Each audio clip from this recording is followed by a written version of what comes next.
चलिए अभी हम आप लोगों को बताए अभी तक जो पढ़े कि ऊतक क्या है, कितने प्रकार के होते हैं, उनके कार्य क्या है, ठीक है। अब हम पढ़ते हैं तंत्रिका ऊतक के बारे में। कौन सा ऊतक? तंत्रिका ऊतक। कौन सा ऊतक? इसको न्यूरॉन भी कहते हैं। क्या कहते हैं? न्यूरॉन। अभी तंत्रिका ऊतक कहाँ पाया जाता है? तंत्रिका तंत्र में। कहाँ? तंत्रिका तंत्र क्या है? जैसे देखो पाचन तंत्र का काम है भोजन को पचाने का।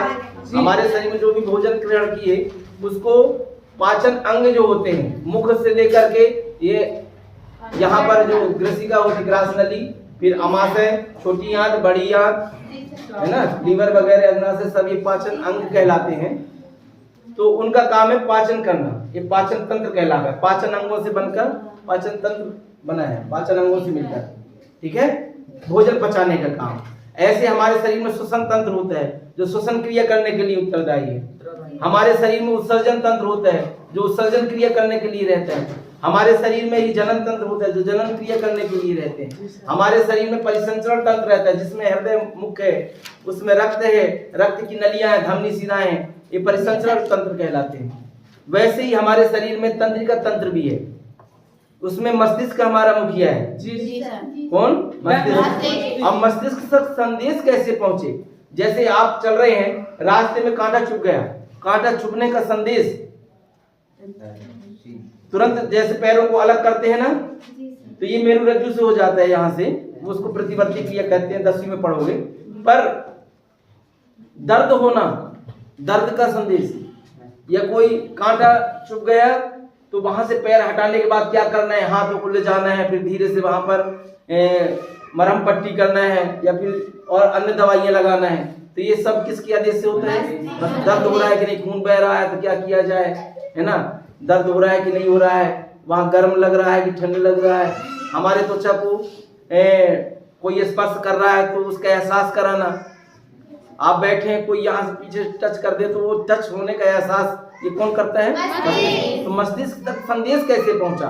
हमें कोई यहाँ टच किया तो यहाँ से संदेश ऐसे जाता है, ऐसे जाता है और मस्तिष्क तक पहुंचता। कैसे पहुंचा? तो इसको पहुंचाने वाले जो कोशिकाएं होती हैं वो तंत्रिका कोशिका कहलाते हैं। कौन सी कोशिका? तो तंत्रिका कोशिकाओं से मिलकर तंत्रिका ऊतक बनता है। तो तंत्रिका कोशिका पहले चित्र बनाता हूं मैं। किसका? तंत्रिका कोशिका का। किसका? तंत्रिका ऊतक। इसको पढ़ाने से पहले हम न्यूरॉन के बारे में, एक कोशिका के बारे में, तंत्रिका कोशिका, ठीक है। तंत्रिका कोशिका एक चित्र बना देते हैं इसका, तंत्रिका कोशिका न्यूरॉन का, ठीक है। ये हाथ के समान होता है इस तरीके से। तंत्रिका कोशिका हमारे शरीर से जो संवेदना है, जो एहसास है, मस्तिष्क तक कौन सी कोशिकाएं पहुंचाती हैं? तंत्रिका कोशिकाओं का जाल फैला रहता है जो मस्तिष्क में जाके और संदेश को पहुंचाती है। फिर मस्तिष्क जो कहता है, आदेश देता है कि ऐसा करो, हाथ हटाओ वहां से, या हाथ लगाओ, या फिर वहां पर दवाई लगाओ, जो भी कहेगा कि चलो वहां से हट जाओ, या यहाँ टच हो रहा है या सूज गया तो अलग करो, मतलब जो भी कार्य करना है मस्तिष्क के आदेश से होता है। तो वो भी आदेश जाता है वही तंत्रिका कोशिकाओं के माध्यम से, ठीक है। तो तंत्रिका कोशिका जो होते हैं लगभग हाथ के समान संरचनाएं होती है। इसके दो भाग होते हैं मुख्य रूप से।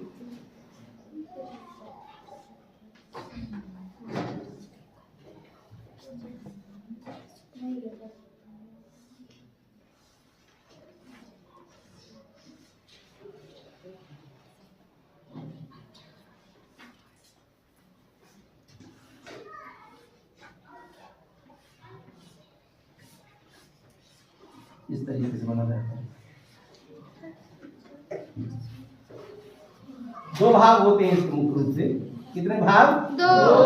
दो भाग होते हैं। एक ये वाला भाग होता है जिसको डेंड्राइट्स, ये साइटोन कहते हैं।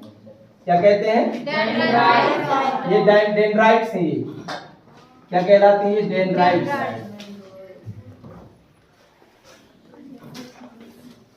ये डेंड्राइट्स हैं। एक अंदर कोशिका होती है, केंद्रक होता है। क्या होता है? केंद्रक होता है, न्यूक्लियस। केंद्र।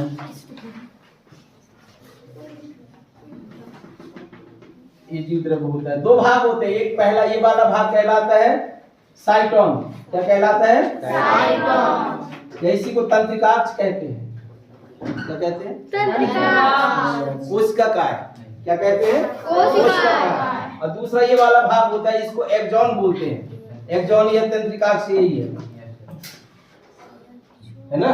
ये साइटोन, एक्सॉन, ये वाला जो भाग है पूरा ये एक्सॉन कहलाता है। दो भाग है, एक ये वाला भाग और एक ये वाला भाग। ये हाथ के पंजा के समान समझो। यहाँ पर यदि और बहुत सारे मूछे के समान संरचना ऐसी बनी होती, ये क्या कहलाता? डेंड्राइट्स। क्या कहलाता? डेंड्राइट्स। उसके अंदर केंद्रक होता है। ये कोशिका काय है, ये कोशिका काय, जिसको क्या कहते हैं? साइटोन इंग्लिश में बोला जाता है, और ये एक्सॉन है। ठीक है? दो भाग हैं, तंत्रिकाक्ष और कोशिका काय। किसके? न्यूरॉन के। न्यूरॉन के कितने भाग हैं? तंत्रिका कोशिका के दो भाग, कोशिका काय और तंत्रिकाक्ष, साइटोन और एक्सॉन। ठीक है? इसको विस्तार में अब आगे पढ़ोगे, सिर्फ इतना जान लो काफी है। केंद्रक होता है, मध्य में कोशिका द्रव्य होते हैं। और ये मान लो एक न्यूरॉन ये है, तो दूसरा न्यूरॉन कैसे जुड़ेगा? दूसरे न्यूरॉन के डेंड्राइट जो है इसके यहाँ से जुड़ेंगे, ऐसे ऐसे जुड़ गए। तीसरा फिर कैसे जुड़ेगा? तीसरा फिर यहाँ से जुड़ेगा, फिर चौथा ऐसे, सब एक दूसरे से जुड़े हुए हैं। और जो भी संवेदना है ये डेंड्राइट्स ग्रहण करते हैं। कौन ग्रहण करते हैं? डेंड्राइट। और वहां से तंत्रिका आवेग के रूप में, विद्युत तरंग के रूप में विद्युत आवेग कन्वर्ट हो जाता है, और बिल्कुल बहुत जल्दी ये सूचना जो है कहाँ पहुंच जाती है? मस्तिष्क में पहुंच जाती है। जैसे प्रकाश की गति होती है ना, उससे भी तेज गति होती है, इलेक्ट्रिक वेव जैसा। जैसे करंट लगता है, बटन चालू करो तुरंत बल्ब जला, उस तरीके से। ठीक है? इतनी मतलब इसमें व्यवस्था होती है हमारे शरीर में। कोई टच किया तुरंत पहुंचता है, कि ऐसा तो नहीं कि हाँ टच कर दिए फिर बाद में पता चले कि हाँ टच हुआ है। ऐसा नहीं रहता ना, तुरंत कोई समय नहीं लगता। ये किनके माध्यम से होता है? तंत्रिका कोशिका के माध्यम से। ठीक है? चलिए कुछ पेशियों के बारे में पढ़ते हैं। जैसे पेशी ऊतक जो है, ये तो तंत्रिका ऊतक हो गया। तंत्रिका ऊतक की एक कोशिका, तंत्रिका कोशिका का चित्र बनाया हमने। ठीक है? जिसको क्या कहते हैं? न्यूरॉन कहते हैं। तंत्रिका तंत्र की इकाई है। तंत्रिका तंत्र की क्या है? इकाई है ना सोनी जी? तंत्रिका तंत्र की इकाई क्या है? तंत्रिका कोशिका, जिसको न्यूरॉन कहा जाता है। और विभिन्न न्यूरॉन आपस में जुड़े रहते हैं, इसे सिनेप्स कहते हैं। सिनेप्सिस व्यवस्था कहलाती है। उनके बीच में रिक्त स्थान होता है ना? तंत्रिका कोशिकाओं के बीच में सिनेप्स कहलाता है। अब रेखित पेशियों के बारे में पढ़ते हैं। रेखित अरेखित पेशी, तीन पेशियां हैं जिनके चित्र भी इसमें दिया हुआ है। पहला रेखित पेशी। कौन सी पेशी? रेखित पेशी। रेखित पेशी, रेखित पेशी को ऐच्छिक पेशी भी कहा जाता है। क्या कहते हैं? ऐच्छिक पेशी। ऐच्छिक या रेखित पेशी पहला। दूसरा अरेखित पेशी। ये क्या होते हैं हम बताते हैं इनके बारे में। अरेखित पेशी, इसी को क्या कहा जाता है? अनैच्छिक पेशी भी कहते हैं, चिकनी पेशी भी कहते हैं, कई नाम है इसके। अनैच्छिक,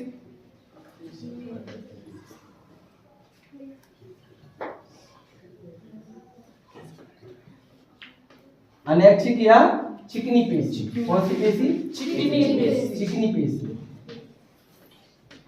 और तीसरा है हृदय पेशी।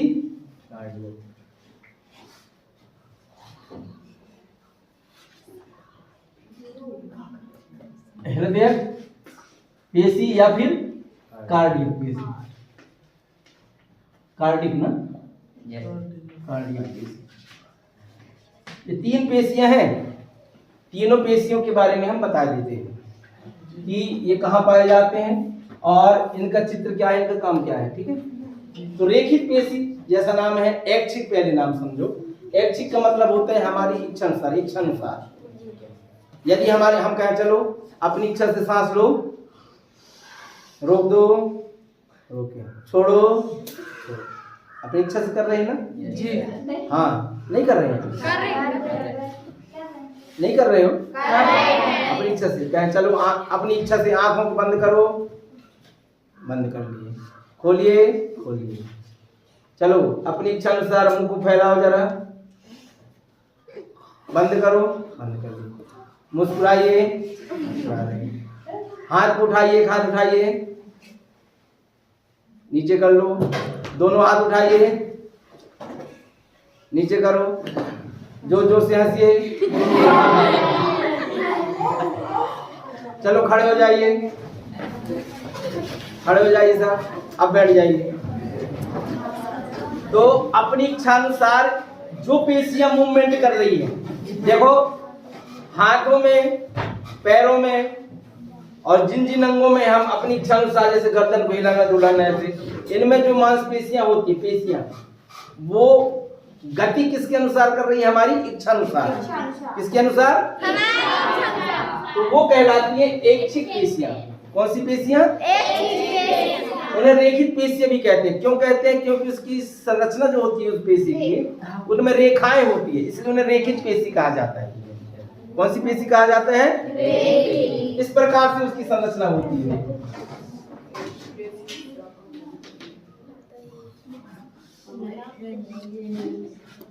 इस प्रकार से संरचनाएं होती हैं। बातें नहीं, बातें नहीं। इस प्रकार से जैसे चूड़ियां होती है ना, रेखाएं रहती हैं, है ना, रहते हैं ये। मैं दूर दूर बनाया दिया, मतलब समझाने के लिए, पास ही पास होती है और ऐसे लाइन होती है, रेखाएं जैसी होती है।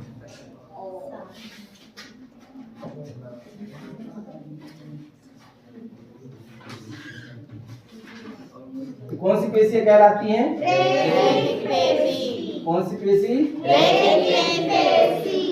रेखित पेशियां होती हैं।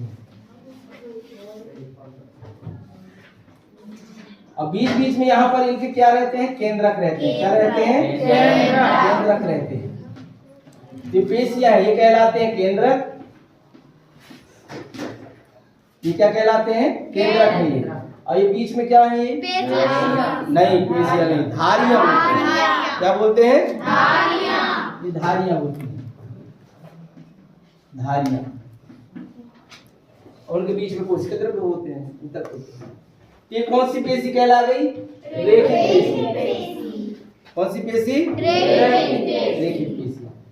समझ में आ गया? इसको और छोटा सा चित्र बनाना चाहो तो इस तरीके से बना सकती हूँ, अपने अंदाज में, समझने के लिए बढ़िया डिजाइन में।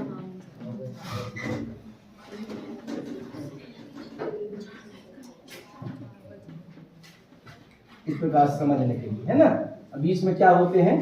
केंद्रक होते हैं। ऐसे करके बना। कोई दिक्कत नहीं। ये कौन सी पेशियां कहला गई? रेखित पेशियां। रेखित पेशियां कहाँ होती हैं? हमारे ऐच्छिक अंगों में। ऐसे अंग जिनको हम अपनी इच्छा अनुसार मूवमेंट कर सके, गति प्रदान कर सके, हमारी इच्छा से गति कर सके। जैसे अभी किए हमने, उठने बैठने के लिए, हाथ उठाने के लिए, मुस्कुराने के लिए, आंख ऊपर को झपकने के लिए, गर्दन को पीछे करो, इधर देखो, उधर देखो, है ना। समझ में आ गया ना? तो इनमें जो पेशियां होती है वो कौन सी पेशियां होती है? ऐच्छिक पेशियां। ऐच्छिक पेशियां, रेखित पेशियां, ठीक है। अब इसी का उल्टा अनैच्छिक, जिसको हम अपनी इच्छा अनुसार गति प्रदान नहीं कर सकते, वो क्या कहलाते हैं? अनैच्छिक पेशियां। उनमें जो, उनको क्या कहा जाता है? अरेखित पेशी या चिकनी पेशी, वही है। जैसे अपनी इच्छा अनुसार क्या नहीं कर सकते? जैसे हम हृदय का धड़कना हम अपनी इच्छा अनुसार नहीं कर सकते, है ना। पाचन क्रिया, पाचन अंगों का कार्य, जो मूवमेंट है या पाचन क्रिया को नियंत्रित करना हमारे बस की बात नहीं है। आंतरिक अंग, हमारे शरीर के अंदर के अंगों का मूवमेंट जो है, गति जो है, हम अपनी इच्छा अनुसार नहीं कर सकते, ठीक है। तो वहां पर जो पेशियां पाई जाती है, वो कौन सी पेशियां पाई जाती है? अरेखित। कौन सी पेशियां? वो इस प्रकार से रहते हैं, तर्क रूप में, इस तरीके से, इस तरीके से पाए जाते हैं।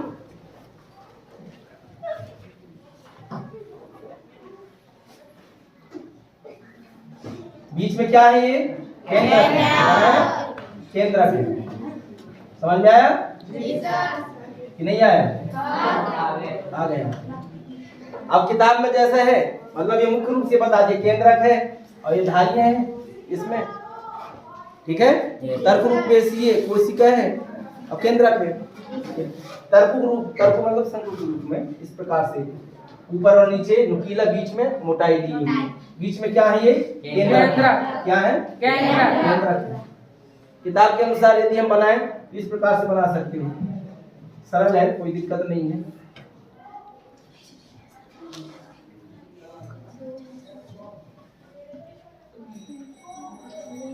जैसे मोर पंख बनाते हैं ना, उस तरीके से बना सकते हो। ऐसा नहीं बना सकते?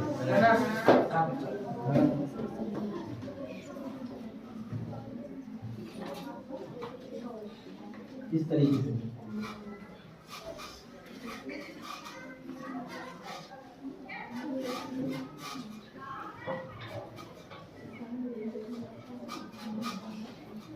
कोई दिक्कत नहीं है ना? बना सकते हो ना? ये कौन सी पेशी हो गई? अनैच्छिक पेशी या अरेखिक पेशी या चिकनी पेशी। अब इसके बाद जो है हृदय पेशी, कार्डियक पेशी, हमारे हृदय की भित्तियों में पाया जाता है। हृदय जो होता है, हार्ट, जो हमारे शरीर का मुख्य ऐसा अंग है जो कि माँ के गर्भ में जैसे ही संतान में जीवन की शुरुआत होती है, हृदय के धड़कने से होती है। हृदय धड़कना एक बार शुरू किया तो कभी रेस्ट नहीं करता।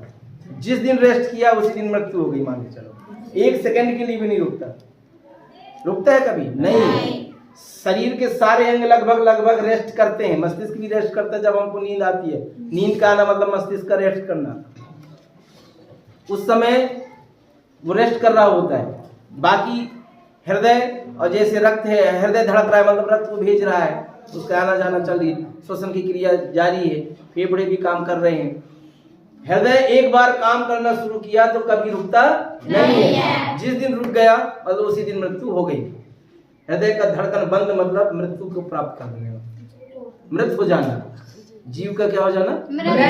जंतु में पाया जाता है, पेड़ पौधों में नहीं पाया जाता है। हृदय नहीं पाया जाता ना। तो हृदय की भित्तियों में, हार्ट, इंग्लिश में हार्ट बोलते हैं हृदय, और उर्दू में क्या बोलते हैं?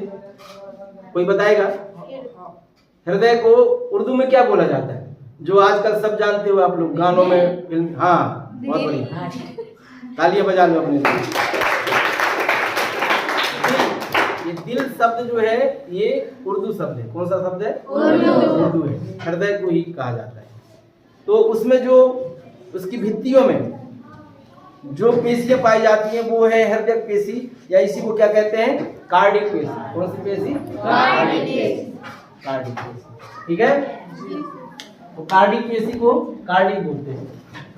कार्डिक पेशी कैसी रहती है? शाखाएं वाली रहती है। ऐसा लगता है जैसे पौधे का तना हो, उसकी शाखाएं हैं बाजू में, और फिर पौधा हो, इस तरीके से बना हुआ है। बना है? लंबवत रहती है, बेलनाकार रहती है।